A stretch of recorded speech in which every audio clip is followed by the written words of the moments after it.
Across a continent where headlines speak of gold, oil, and war, one small announcement from West Africa has shaken the ground beneath old powers. It isn't about weapons or politics, it's about something far more ordinary, and yet far more powerful. Chicken. Yes, chicken, the humble meal that fills African tables every day, has become the center of a new fight for sovereignty. On October 3, 2025, Burkina Faso's Ministry of Agriculture, Livestock and Fisheries announced a temporary ban on the import of meat chicks. To some, it sounded minor. To others, it marked the beginning of a quiet revolution. For decades, Burkina Faso depended on chicks from Europe and Asia. They arrived cheap, yes, but every shipment stole a bit of independence. Thousands of small farms collapsed. Local hatcheries died. The nation's money drained into foreign hands. Until one day, under the steady command of Captain Ibrahim Traoré, someone said, "Enough." This wasn't just economics. It was dignity. It was a declaration that Burkina Faso can feed its own children, raise its own birds, and rebuild its pride from the soil beneath its feet. Some call it nationalism, others, madness. But to those who know Africa's story, it sounds like freedom whispering once more. This time, we won't sell our seed. So, dear viewer, if a small landlocked nation can defy a global system built on dependency, what stops an entire continent from standing tall? Because sometimes, sovereignty isn't won on the battlefield. Sometimes, it's won at the dinner table. If you've ever believed that a people's strength begins with the bread on their table, stay with us. This story might just restore your faith in what true self-reliance means. At dawn on October 3, 2025, a short government statement quietly spread across Burkina Faso's radio stations. The import of meat chicks is hereby suspended until further notice. To most, it sounded technical, another dry piece of agricultural news. But in truth, it was a thunderclap across Africa's economic sky. For years, the country's poultry industry had lived under foreign dependency. Every month, planes and trucks brought millions of tiny chicks from Europe, Brazil, or Asia. They were cheap, perfectly packaged, and impossible to compete with. Local hatcheries died one by one. Farmers struggled to sell their own birds. Their feed spoiled. Their debts grew. Each imported chick became a symbol of invisible loss, a small yellow reminder of national dependency. One man who lived through it was Adama Ouedraogo, a farmer from Koudougou. He had once owned 4,000 hens. Then the imported chicks arrived, flooding the market at half his price. "I watched my farm die slowly," he said, holding a faded photo of his first hatchery. "Each time I bought those foreign chicks, I was paying to destroy my own work." Today, Adama's voice carries a different tone, one of cautious pride. "The government finally said stop," he says. "Now we will raise our own. It won't be easy, but it will be ours." Under the leadership of Captain Ibrahim Traoré, the suspension isn't meant as punishment. It's a breathing space, a call to rebuild what was lost. The ministry has already rolled out soft loans, subsidies for hatcheries, and new training programs for young entrepreneurs. The goal is bold. Within 2 years, 80% of all chicks consumed in Burkina Faso will be locally produced. That single policy could keep over $6 million inside the country each year. Every local chick now represents not just food, but freedom. Yet behind these numbers lies something deeper, a philosophy. As Traoré said in a recent speech, "A nation that cannot feed itself is not free." This policy is more than economics. It's an act of defiance and faith. It says to the world, we believe in our own hands. But not everyone applauded. Importing companies complained about supply risks and price instability. Some Western analysts even warned that Burkina Faso could face economic isolation. In the markets of Ouagadougou, however, a different kind of conversation was taking place. A woman selling vegetables smiled as she wrapped a chicken in paper. "If the price rises a little," she said, "it's okay. I'd rather feed my children with a Burkinabé chicken than one that kills my neighbor's job." Across the nation, pride began to replace doubt. And for once, people felt the government's decision wasn't for investors abroad, but for the farmers at home. Still, change never comes without risk. The ministry quickly announced a control mechanism to avoid price abuse and launched a permanent forum where farmers, distributors, and consumers could negotiate openly. Their mission? Balance sovereignty, affordability, and stability. Meanwhile, the story crossed borders. On French television, commentators called it a protectionist gamble. In African radio stations, presenters called it a lesson in courage. For Traoré, a man once trained for war, this was another kind of battlefield. He believes feeding the nation is an act of defense. "A soldier without food," he once said, "is a soldier defeated before the fight begins." Now, that idea echoes across the Sahel. If Burkina Faso succeeds, it could become West Africa's first poultry exporter, transforming dependence into strength. Step by step, the country is rewriting what it means to be poor, proving that poverty isn't the absence of money, but the absence of belief. And as the sun sets over the red earth of the Sahel, one can almost hear the unspoken promise carried in the air. The era of imported survival is ending. But every revolution, even peaceful ones, threatens the powerful. Behind closed doors in foreign embassies and corporate offices, not everyone is smiling. Can Burkina Faso hold its course? Or will the forces of profit strike back? 5 days after the announcement, on October 8, 2025, the capital city of Ouagadougou buzzed with anticipation. Inside the Ministry of Agriculture's Grand Hall, hundreds of people gathered: farmers, traders, veterinarians, and young entrepreneurs. For the first time in decades, the government wasn't giving orders from above. It was listening from below. The atmosphere was tense but hopeful. Weathered hands from the countryside rested beside notebooks of university students ready to learn. At one corner of the room, Ibrahim Traoré, a mother of 3 and small poultry breeder from Bobo Dioulasso, stood up. Her voice trembled, but her message was clear. "I don't need charity," she said. "I just need my chicks to be born here." Applause thundered through the hall. Then Dr. Rasablaga, Dominique Sawadogo, representing the Minister of State, stepped forward. His voice carried calm authority. "No unfair price increases will be tolerated. Our goal is not to punish consumers but to protect producers. Burkina Faso must learn to feed itself with fairness and with pride." Those words became a national pledge. They were broadcast live on radio and replayed on community stations across the Sahel. In villages where electricity flickered on and off, people gathered around old radios to listen. For once, the voices coming from the capital sounded like their own. In markets, vendors spoke with pride. "Our president is thinking about us." In the streets, young people debated how to start their own farms. It was as if the entire nation had suddenly rediscovered its sense of purpose. But in international business circles, alarms began to ring. Foreign importers warned of disruptions and instability. One European trade group even urged its members to reconsider future contracts with Burkina Faso. For global suppliers, this small African nation had done something unthinkable. It had shut the door to dependency. When asked by journalists if he feared retaliation, Captain Ibrahim Traoré answered with his usual composure, "True independence isn't signed on paper, it's cooked in our homes." His words went viral.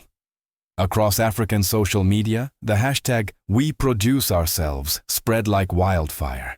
Young farmers in Ghana, Togo, and Nigeria began posting videos showing their own poultry projects, declaring solidarity with Burkina Faso. Meanwhile, inside the country, the movement was taking on a life of its own. Banks started offering microloans for rural entrepreneurs. Agricultural universities opened free courses in incubation and disease control. Radio programs taught basic farming techniques to anyone who tuned in. A new rhythm was beating across the nation, the rhythm of self-belief. Then came the image that would define this revolution. At dusk on the outskirts of Ouagadougou, the lights of the first national hatchery flickered on. Hundreds of newborn chicks chirped under the warm glow of their heat lamps. A technician lifted one tiny bird into the air and whispered to the cameras, This is independence." The crowd watching erupted in cheers. Some wept openly. In that fragile creature they saw the rebirth of their country. But change always brings resistance. Western news outlets began to question Traoré's motives, calling his leadership authoritarian and his policies unsustainable. In Brussels, a spokesperson hinted that protectionist behavior in West Africa may harm regional cooperation. Traoré responded only once, with a calm defiance that silenced critics. "If feeding my people is a crime, let history judge me." His words echoed far beyond Burkina Faso's borders. They reached villages, churches, and mosques across Africa, spoken softly by elders, repeated by youth, whispered in prayer. The world might not have understood it, but to the Burkinabé people, this wasn't just about chicken. It was about dignity. It was about reclaiming the right to live from the work of one's own hands. In the weeks that followed, local chicken sales rose sharply.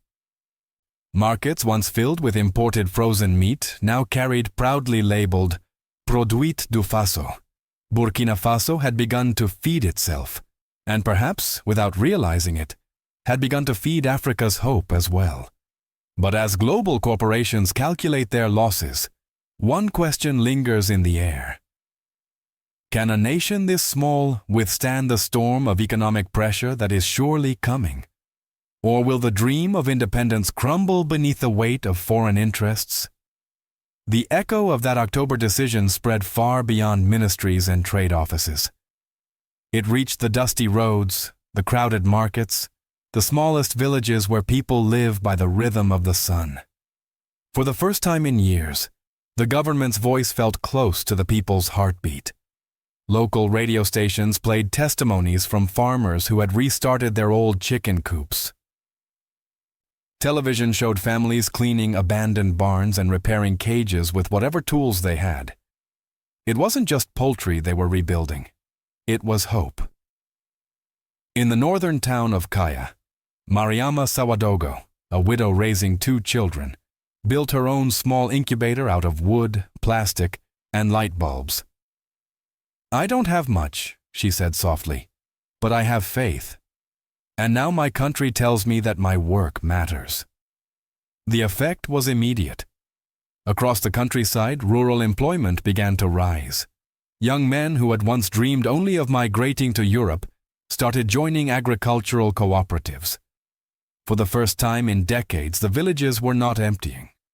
They were breathing again. In cities, consumers began asking proudly for local chicken.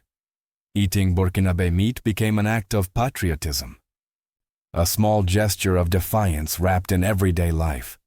Meanwhile, the government turned enthusiasm into structure. New low-interest loans appeared for small farmers. The Ministry of Agriculture launched a program called Seeds of Independence, connecting poultry production to local grain farming for feed. Each new co-op created jobs for transporters, millers, and shopkeepers. An economic circle was closing, one that kept value inside the nation. But not everything was easy. The country still faced logistical challenges, poor roads, power shortages, and the high cost of feed. At first, some producers complained. Then, something remarkable happened. They began helping each other. Farmers formed cooperatives to share tools, transport, and training. Solidarity, long forgotten under foreign dependency, was returning. In the political sphere, Captain Ibrahim Traoré became not just a president, but a symbol, the leader who dared to mix military discipline with fatherly care. Even critics admitted his policy showed rare conviction. "He talks about dignity, not charity," said one journalist on national television. "He's teaching people to believe again." The opposition tried to exploit fears of rising prices, but their attacks found little traction. Most citizens were willing to pay a little more if it meant feeding their own people. In churches and mosques, priests and imams spoke of sacrifice as virtue. One Sunday in Wahiguya, a priest told his congregation, "Sometimes God tests nations not with war, but with difficult choices. The question is not whether chicken costs more, but whether the soul of the nation is worth less." The phrase spread quickly. People began repeating it in markets and radio shows. For the first time, work and faith were being spoken of as one. Traoré's cabinet took note of the momentum. Plans emerged for a national poultry research center to develop hardy local breeds adapted to Sahel heat.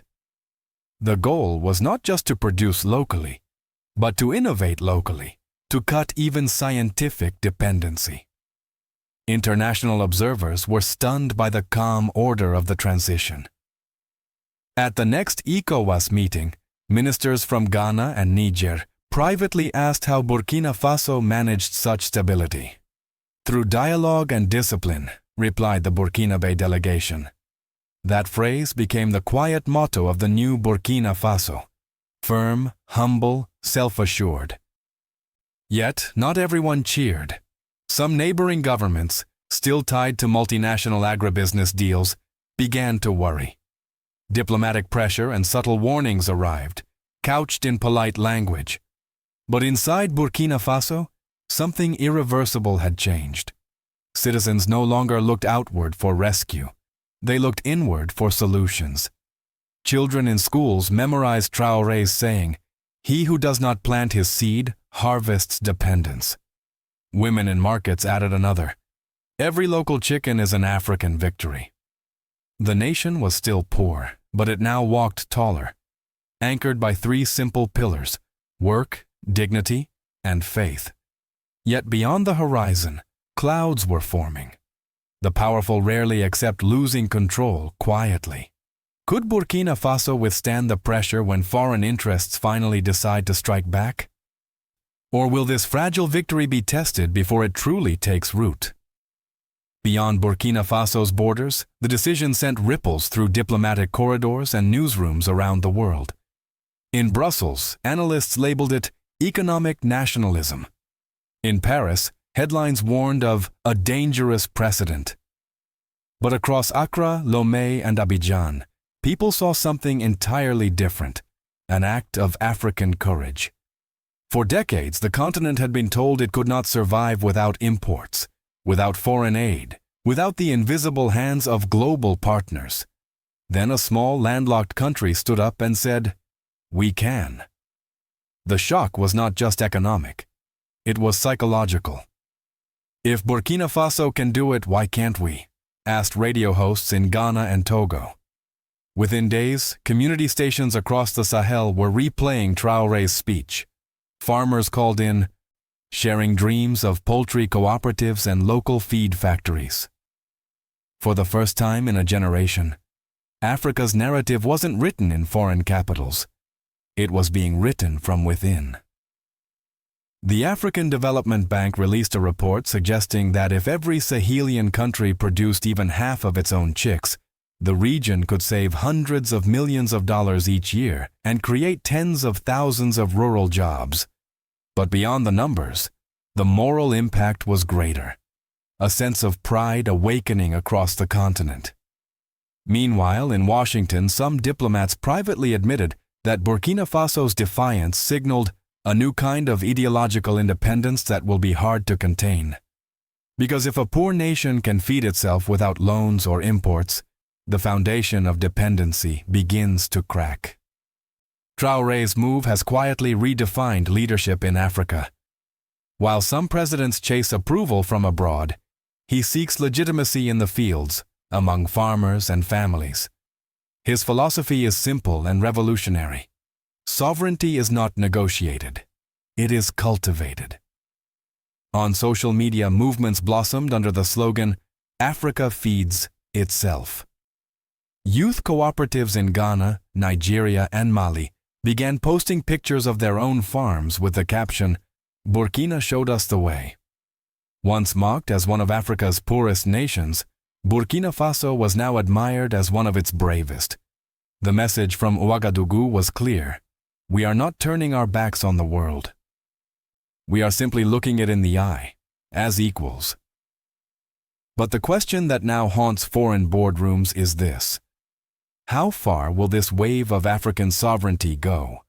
And what will happen when global interests decide the example has spread too far? When night falls over Ouagadougou and the hum of the markets fades beneath the desert wind, the decision to ban chicken imports feels less like a policy and more like a prayer.